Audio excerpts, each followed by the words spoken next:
इस वीडियो में हम इंटर के अकाउंट के नॉन प्रॉफिट ऑर्गेनाइजेशन यानी कि फर्स्ट चैप्टर के 15 महत्वपूर्ण ऑब्जेक्टिव प्रश्नों को देखेंगे। यहाँ से कम आपको एग्जाम्स में 8 से 10 प्रश्न देखने को मिल सकते हैं जो कि डायरेक्ट और इसी तरह के ऑप्शन के साथ होंगे। तो आइए हम शुरू करते हैं वीडियो को और देखते हैं कि अकाउंट के फर्स्ट चैप्टर यानी नॉन प्रॉफिट ऑर्गेनाइजेशन मतलब कि गैर व्यापारिक संगठन के 15 महत्वपूर्ण ऑब्जेक्टिव प्रश्न कौन कौन से हैं। तो आइए हम शुरू करते हैं वीडियो को। यहाँ पहला क्वेश्चन है, प्राप्ति एवं भुगतान खाता है। व्यक्तिगत खाता, नाम मात्र खाता, वास्तविक खाता, इनमें कोई नहीं। तो प्राप्ति एवं भुगतान खाता एक प्रकार का रोकड़ पुस्तक होता है और इसमें जो भी लेन देन होता है वह केवल संपत्तियों के बारे में लिखा जाता है, यानी कि इसमें कैश के बारे में ही लिखा जाता है। तो इसका मतलब कह सकते हैं कि यह एक वास्तविक खाता है, रियल अकाउंट है। Option number C. 2 number question है, गैर व्यापारिक संस्थाओं में देयताओं पर परिसंपत्तियों के अधिक को क्या कहते हैं।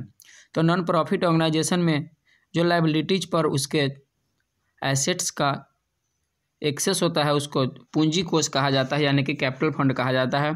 आपको पता होगा कैपिटल फंड इक्वल टू होता है total assets minus total liability, जो कि गैर व्यापारिक संस्था का ओपनिंग बैलेंस होता है, उसके आधार पर निकाला जाता है। तीसरा क्वेश्चन है, बकाया चंदा है आय, संपत्ति, दायित्व तथा व्यय।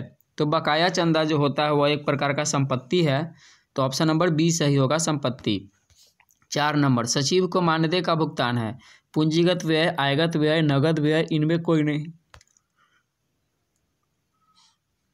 सचिव को मानदेय का भुगतान जो होगा वह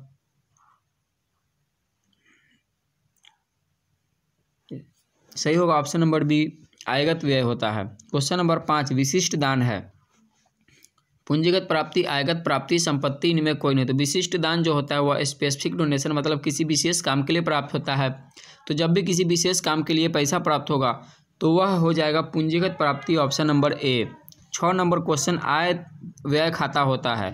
व्यक्तिगत खाता, नाम मात्र खाता, वास्तविक खाता, इनमें कोई नहीं। तो आय व्यय खाता जो होता है वह एक प्रकार का नाम मात्र खाता होता है, ऑप्शन नंबर बी सही हो जाएगा। 7 नंबर क्वेश्चन है, आय तथा व्यय खाता सामान्यतः दिखाता है अधिक या घाटा, रोकड़ शेष, शुद्ध लाभ या हानि, पूंजी कोष। तो इनकम एक्सपेंडिचर अकाउंट के द्वारा अधिक या घाटा का पता चलता है, ऑप्शन नंबर ए। क्वेश्चन नंबर 8, एक स्कूल के वार्षिकोत्सव के लिए प्राप्त चंदा माना जाना चाहिए। पूंजीगत प्राप्ति, आयगत प्राप्ति, संपत्ति, उपार्जित आय। स्कूल के वार्षिकोत्सव के लिए प्राप्त चंदा है मतलब स्पेशल काम के लिए प्राप्त हुआ है।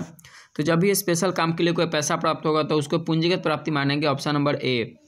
क्वेश्चन नंबर 9, गैर व्यापारिक संस्थाओं में अधिकांश लेन देन होते हैं नगद, उधार, नगद और उधार, इनमें कोई नहीं। तो गैर व्यापारिक संस्थाओं में जो लेन देन होते हैं उनमें ज़्यादातर नगद होते हैं, ऑप्शन नंबर ए सही होगा। क्वेश्चन नंबर 10, इनमें से कौन सी मद प्राप्ति भुगतान खाते में जाएगी।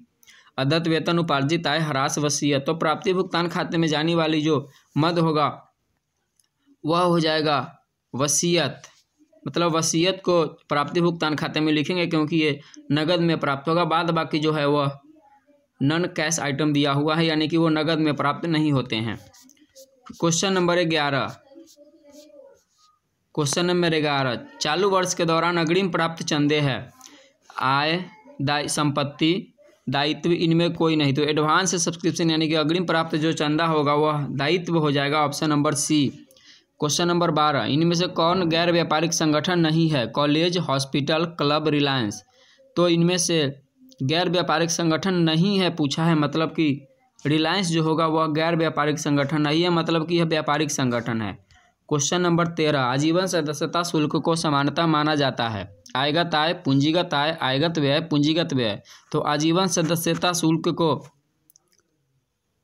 मतलब कि लाइफ मेंबरशिप फी को पूंजीगत आय माना जाता है, ऑप्शन नंबर बी सही होगा। क्वेश्चन नंबर 14, लाभ न कमाने वाली संस्था का मुख्य उद्देश्य होता है। लाभ कमाना, समाज की सेवा करना, सदस्यों का मनोरंजन करना, बी तथा सी दोनों। तो लाभ न कमाने वाली संस्था का जो मुख्य उद्देश्य होता है वह होता है बी तथा सी दोनों। लेकिन यदि यहाँ पर सी ऑप्शन अलग रहता तो आपका आंसर होता समाज की सेवा करना, लेकिन ऑप्शन के हिसाब से यहाँ पर बी तथा सी दोनों हो जाएगा। क्वेश्चन नंबर 15, पुरस्कार कोष का लेखांकन कहाँ होगा। आय व्यय खाता, पूंजी भुगतान खाता, आर्थिक चिट्ठा, इनमें कोई नहीं। तो पुरस्कार कोष यानी कि प्राइज फंड के बारे में बोला है, तो फंड को जब भी लिखेंगे तो हम कहाँ लिखेंगे, आर्थिक चिट्ठा में लिखेंगे। तो ऑप्शन नंबर सी सही हो जाएगा, यानी कि पुरस्कार कोष का लेखांकन जो होगा वो आर्थिक चिट्ठा में किया जाएगा। तो ये थे अकाउंट के नॉन प्रॉफिट ऑर्गेनाइजेशन के 15 ऑब्जेक्टिव VVI प्रश्न। इसमें से हम आशा करते हैं कि आपको कम से कम 8 से 10 प्रश्न एग्जाम में हूबहू देखने को मिलेंगे। इसी प्रकार के हम चैप्टर वाइज ऑब्जेक्टिव आपके लिए ला रहे हैं, तो आप उस वीडियो को पाने के लिए चैनल को जरूर सब्सक्राइब कर सकते हैं। फिर मिलते हैं दूसरे वीडियो में, तब तक के लिए धन्यवाद।